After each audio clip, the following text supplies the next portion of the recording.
Lukisan Mona Lisa.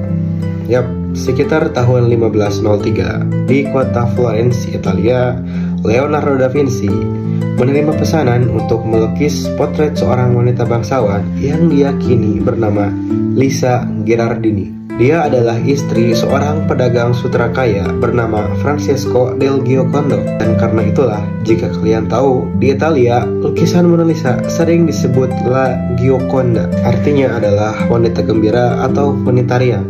Dan saat itu Leonardo berusia sekitar 51 tahun. Dia bukan hanya seorang pelukis. Dia adalah arsitek, ilmuwan, penemu, dan pemikir Renaissance sejati. Dan katanya, yang paling legendaris dari lukisan ini adalah senyuman dari Mona Lisa itu sendiri.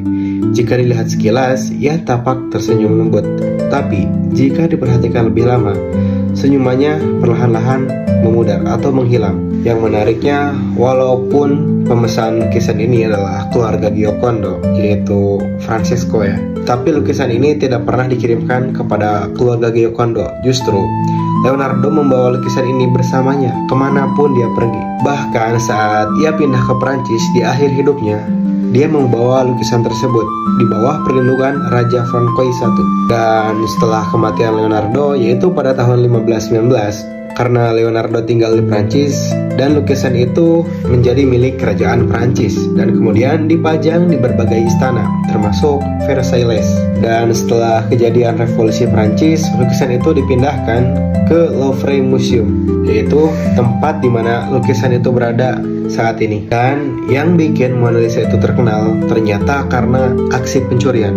Kok bisa? Pada tahun 1911, seorang pekerja museum berkebangsaan Itali bernama Vincenzo Perugia mencuri Mona Lisa dan menyembunyikannya selama 2 tahun di apartemen miliknya yang berada di Paris. Ternyata, motif dia mencuri, ia berencana mengembalikannya ke Italia karena menganggap lukisan itu dicuri oleh Prancis, padahal itu lukisan milik Leonardo. Dan singkat cerita, lukisan itu ditemukan kembali.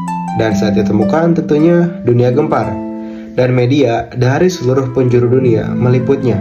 Dan karena itulah lukisan Mona Lisa jadi terkenal. Dan akhirnya dibicarakan di berbagai penjuru dunia. Dan saat ini kalian bisa melihatnya sendiri di internet, di iklan, parodi, atau bahkan di meme. Mona Lisa banyak dijadikan meme. Dan satu hal yang pasti, apapun itu, tidak ada karya seni lain yang memiliki daya tarik sekuat Mona Lisa. Dan Mona Lisa ini bukan hanya sekedar lukisan. Ia adalah simbol keabadian, misteri, dan kejeniusan seni. Dan hingga hari ini, lebih dari 500 tahun sejak kuas terakhir menyentuh kanvasnya, senyuman itu masih hidup. Next, bahas apa lagi?